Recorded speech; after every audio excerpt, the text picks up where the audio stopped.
Hello, I'm Rachel Babin from the Oncology Network. Welcome to the Oncology Podcast's Expert on Point series. Have you wondered what it's like to practice medical oncology in Botswana? In today's episode, Professor Hans Prenen chats to Dr. Peter Woolstek from the University of Gaborone, the capital of Botswana. Peter left his medical oncology practice in Belgium to experience practicing medicine in a completely different environment. Listen to find out more about his journey. This is the first of 2 special episodes of the podcast on cancer care in Botswana.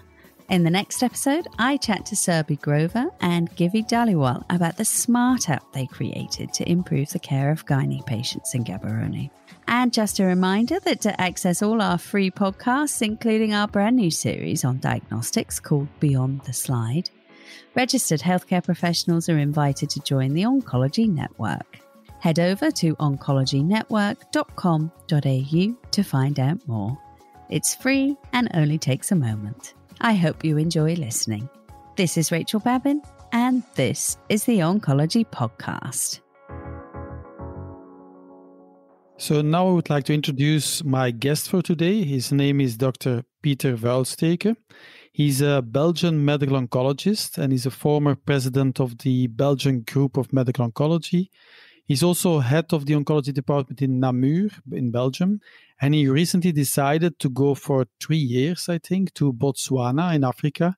So my first question to you, Peter, is why did you decide to go to Africa for these 3 years? Hello, Hans. Yes. The first question was, why move at all? So at a certain moment on a professional level and also in a personal level, there's this thinking of, well, shall I just stay here and continue my lovely job I have here in Belgium? Or shall I move on? And opportunities came up to do something completely different professionally as well. And that sounded like a nice challenge and also an opportunity to actually learn new things, because going to Africa is not about trying to do the things with less. It's also trying to do new things, because there's things in Africa that we don't have in Europe, for example. There's so much more HIV-related cancers, and there's also certain cancers that we hardly ever have in Europe, like cervical cancer is becoming very rare in Europe, and it is very prevalent here. So there's definitely a medical and a scientific interest there as well. There was also an interest in global oncology that was becoming very interesting to me as I was speaking with people from ESMO and people from WHO, and they said there's so much need now in certain countries to scale up things, and cancer is becoming a major issue now in countries where people before unfortunately died because of other diseases, and that's not the case anymore. So cancer really becomes a real issue, and there's a high need for oncologists because it's so sudden and people were not in a way not prepared. So that was a kind of an opportunity to offer my expertise and also help out with maybe clinical trials or some research if that was possible. So what kind of offer did you get then from Botswana? Did they just contacted you, please come and help us with the oncology department, or what did they want from you? It all happened again through talking to people. So I first talked to people from Boston at Mass General Hospital, and they already have a collaboration with Botswana, and then they said, oh yeah, that we have to do something together. And then I talked to the University of Botswana, and they said, yes, we'd love to. But then there's a lot of paperwork to be done, and the job has to be created.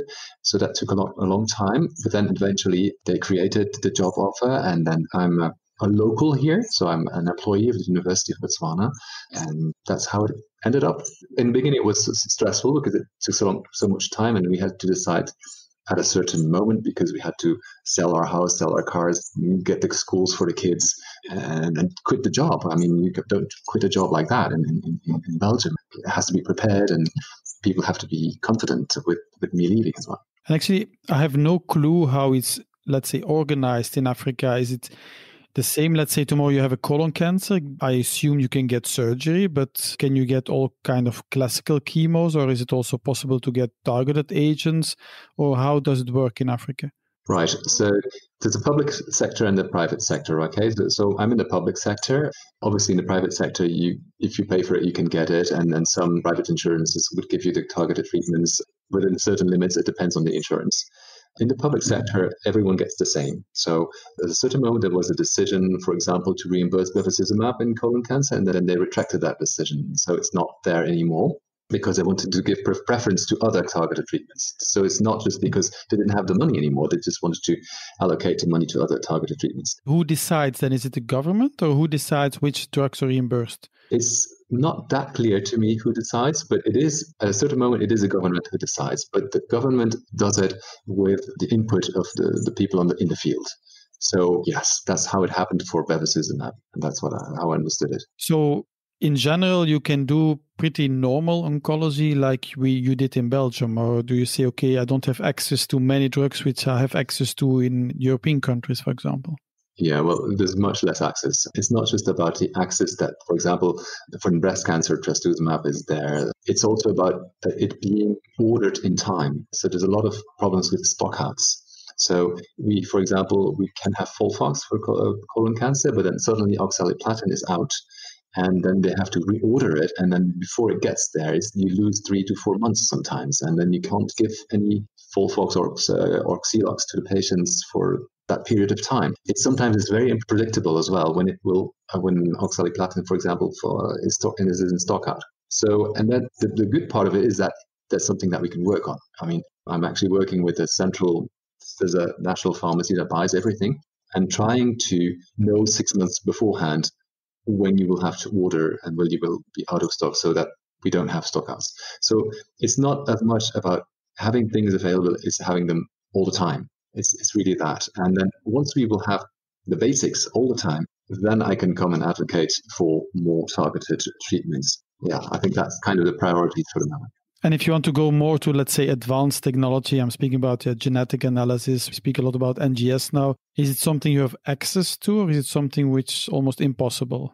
The access is there. It's basically done in South Africa. The thing is to get it there, and also who's going to pay for it, right? So again, in the private sector, that's okay. In the public sector, it's much more complicated. So we try to do it, to set something up in-house. So for example, BRCA testing, we could do that at the University of Botswana. And I think BRCA testing would be a very good thing, because it sounds like very fancy, but it is actually a cost-saving measure, because if you can have one patient with BRCA, you can check the whole family and do preventive measures which are in the end cost saving, obviously, for the patient and life saving for the patients and cost saving for the society. So that's something that we are working on. NGS of tumors is also, well, complete NGS, no, we don't do that, but we can look for certain mutations, like for example in melanoma and in colon cancer. But in colon cancer, again, we don't do it because we don't have the cetuximab, for example. So what's the point in doing it if you can't give a treatment that is linked to it? And do you have access then to specific studies, clinical studies to give, like, for example, if you have, let's say, lung cancer and exon 14 skipping mutation, that you have clinical studies where patients can participate, or do they find their way to Africa? There hardly are any studies in South Africa. So oncology studies, like with interventional oncology studies, like clinical trials in Botswana, are not yet available, although there is a clinical trial unit that has been set up by Harvard here that has actually been very, very successful in HIV trials, which also have intravenous treatments, for example, which has the same quality necessities as any oncology trial. So we can do it, and also in contact with trial societies or pharma firms to start up clinical trials, because like in other countries that do global oncology, we have a lot of patients for certain pathologies. For example, cervical cancer. We have a lot of cervical cancer. We could do a very nice trial with, for example, immunotherapy in second line. Whereas we can't offer anything to the patients in second line for the moment. So if you can give immunotherapy as an HIV positive cervical cancer, you prove two things. You can prove you can give immunotherapy to HIV positive patients, and it probably actually also does help for their HIV. And secondly, you prove that it's safe, and then thirdly, you prove it's effective in the cancer. So it's a kind of a win-win situation for everyone, and particularly for the patients. I'm not a specialist of Africa, but is Botswana an exception, or do you think oncology is done in the neighboring countries the same, or are there rich countries and poor countries, or what's your feeling there? There are rich countries and poor countries. Botswana is one of the richer countries in southern Africa. So therefore, if I want to have, for example, I've applied for immunotherapy for melanoma patients. So I don't have to go yet, but it's already well advanced in the process. So there is a potential to do things if you can actually give a good rationale. The means are there. And so if you don't have the drugs on board, but you have a good rationale to actually give it to the patients, then you can go ahead and government body can place an order for that medication, for that drug. So we're hoping to do that for melanoma and immunotherapy now. If you can't do it for one patient, for example, then you can still make a plea to send the patients to either private hospital here or a private hospital in South Africa. And so does everybody can have access, or is it you have to have a lot of money, a lot of insurance, or how does it work to go to private hospitals? Now, that's the amazing part of Botswana. That's one of the reasons why I chose Botswana, is that the public sector is completely free for all Botswana citizens. Completely free. Or they pay like a few euro cents per consultation. So it's a very good system in that sense, because it's very democratic for everyone. And then if they need this special treatments in South Africa or in private, and then the government pays for it. That's why you need to give a good rationale to that government body. It works good, but it's very expensive because obviously the private sector kind of doesn't give reductions on that kind of treatment. So what do you think still have to improve in African countries concerning oncology? Because if I hear you, it's okay. It works better than I assumed, actually. Huh? So they can have quite good medicine. So what do you need more? Well, there's still a lot of things that we need. For example, pathology is like a major problem because usually to get a result of biopsy, you'd have to go for 6 to 8 weeks.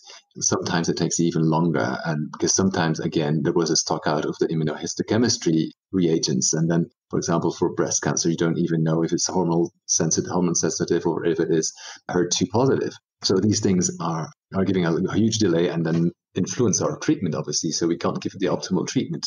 And can't you send it out then to, let's say, other countries or the people that could help? Yeah, exactly. You could, and you could also send it out again to the private with paid by the government. But that again, that process takes time, and by the time the biopsy gets to the private, because the government has allowed it to and will fund it, by the time the IHC is back again, and then you've lost 2 months' time again. And there's also, as I said, the drug stockouts, getting the drugs in time to the patients. So maybe an important question to our listeners, because I expect a lot of listeners that are interested in global oncology. So the people that would like to contribute or do something, is there a need for medical oncologists from, let's say, Western countries to move more to Africa? Or do they see you more like, okay, you don't have to be here? Is it any help that you go there? It certainly can help. For example, the 3 other oncology centers, I'm in the capital city. The 3 other centers are manned by oncologists from China or Cuba. And those are oncologists that are hired by the Botswana government to the Chinese or the Cuban government for 2 years. And they come over here and then they go back again. But now with COVID, obviously the Chinese have gone back, but no new ones have come. And the Cubans, the doctors have, luckily they have stayed, but they will go away again. And then we don't know if we will get new ones. So it would be good to have more medical oncologists, first of all, have medical oncologists from local medical oncologists, Botswana. And we're working on that. We're creating a curriculum in medical oncology here. But in the meantime, we need people that can be here for more than 2 years and help out. And there has been interest. That's quite funny. Some people that contacted me and say, hey, what can I do? And that's lovely. Also for pathology, it would be lovely to have pathologists either come over, for example, a retired pathologist that comes over for a month and brings that backlog that we have of waiting times, or reads like enormous amount of IHC, immunohistochemistry, or does it from a distance, like, a scan. We have a scan machine here and they do it from a distance and they read immunohistochemistry. We have actually 2 pathologists that will almost retire in our hospital, so I will call them immediately. And send them to you. Absolutely. You do that. Yeah. And if they speak Spanish, whatever, people speak Spanish here. Like that was one of the amazing things I discovered. Like my Cuban colleagues, I just have this fiesta all the time that I call them. It's like we talk in Spanish, so it's great. Wondering, because you told me that you were also going to do some non-invasive out-of-hospital testing. Is that a project that is also ongoing or not? Yeah, it's absolutely ongoing. It's amazing. So that's part of my research. Well, my research, I'm collaborating with that. It's basically something that Harvard set up with MIT. So people with a lump, either a lymph node here or a breast node, anyone can just do an FNA. And honestly, it's easy to do an FNA. I actually learned to do breast biopsies here because, unfortunately, the tumors are usually very, very big. So it's very easy to do a biopsy for like a guy like me. So, and do an FNA as well. And you put that FNA into a little machine that does artificial intelligence. Well, it sends it to MIT, to the big server in Boston, and then after a few minutes, it tells you if it's a breast cancer, low alert, that's all hormone receptor positive or HER2 positive. So it's amazing. It's amazing. The only thing is still in the validation phase. So the results are not disclosed yet at the very moment. So unfortunately, it's very frustrating. We have to wait like 8 weeks before to have the biopsy results back, although we know that they are there already thanks to the FNA. But once it's validated, it's going to be a very, very, very good tool. Because, mammography screening is just not possible in countries like here. Either the machine is broken or the technician can't make it. And mammography, you don't do that. You would rather go for iBreast, the little machine that they developed in India, or that they're using in India at least. And then anyone can use, and iBreast does the rest. And then go for FNA with direct results. You need direct results because you can't just go and wait, because if you have to wait for 8 weeks, then results either come back late or people have forgotten to inquire about the results. And sometimes we get patients back like a year later with a biopsy that was positive, and then obviously the tumor has grown out enormously. So that's the reality we have, and that's so preventable. So the basics need to be there. The means are kind of there, but the organization has to improve. Yeah, the best is that you can do everything locally, so that you don't have to send out all the things. Yes, absolutely. Also for HPV tests and cervical screening, if you can have a straight HPV test that says, okay, this is a high-risk HPV lesion, and then you can go straight towards places where they can do treatment. So this is the same thing. And that's going to be done in the small clinics in the bush, and it is being done in small clinics. So what are the most common tumors that are there in Africa? Is it the same like in the Western countries? It's kind of different. So for women, it's breast and cervical cancer. And for men, it's prostate cancer and Kaposi sarcoma. Those are the most prevalent. Colon and lung cancer are, for some reason, less prevalent than in the Western countries. So, and how does your family are settling in? Because you're there with your wife and your kids. So do they like Africa? They like it. It's cool. It's kind of a cool way of living. We live here in the center of the city, but it's very quiet. I bike to work, which is like lovely. 2 days ago, I just biked to the Ministry of Health. I mean, it's so cool just to have, and people start working very early. Like I had that meeting at 7:30 in the morning, or sometimes at 7, because it's still fresh and cool. And you have a lot of wildlife there, or you see elephants or whatever? Yeah, nature is just amazing. The elephants are not in the streets. There's cows in the streets, but not elephants. If you want to see them in the streets, you have to go to the Okavango Delta villages or towns. But there is a lot of wildlife around, a lot of parks. Like 30 kilometers away, you can already see a giraffe or a rhino if you want. So that's great. Yeah, I think it's very unique. Yeah? Seeing leopards and tracing leopards and elephants and all these magnificent animals. Somehow it is a way here in the capital to live kind of like in Europe with some comfort, but that was not really our choice to do that. So we live in a less comfortable way. You don't miss a lot of stuff now. We don't miss it, as you say. Yeah, we don't miss it. We arrived here with 17 suitcases, and it actually makes you realize you don't really need much to be happy, really. So, and then there's the heat, of course. Now the heat is starting again, and that makes things different. People live differently. Mm-hmm. Sounds lovely, yeah. So when will you invite me over? You can come anytime. And what's the best period to come? The period I love is the period which is just behind us. Is June, July, and August, because it's kind of fresh and can actually be freezing, like can be 0 at night, but it's lovely during the day. The sun is there, and then it's only 22, 25 degrees. Yeah. So it's lovely. Yeah. And then also it's winter, so the leaves have gone. And so if you want to go and see animals, there's less bush that hides the animals, so you can see them better. So Peter, I think we could talk for hours, but I would like to end here. So I think it's super interesting, and I'm actually already feeling quite motivated even to help. If you want, we can send out things or doing analysis here which can help. And who knows, even one day come over there, at least for some time, to be able to help something out in Africa. So thanks a lot for this very interesting interview, Peter. Hey, thank you, Hans. You've been listening to the Oncology Podcast's Experts on Point series, brought to you by the Oncology Network.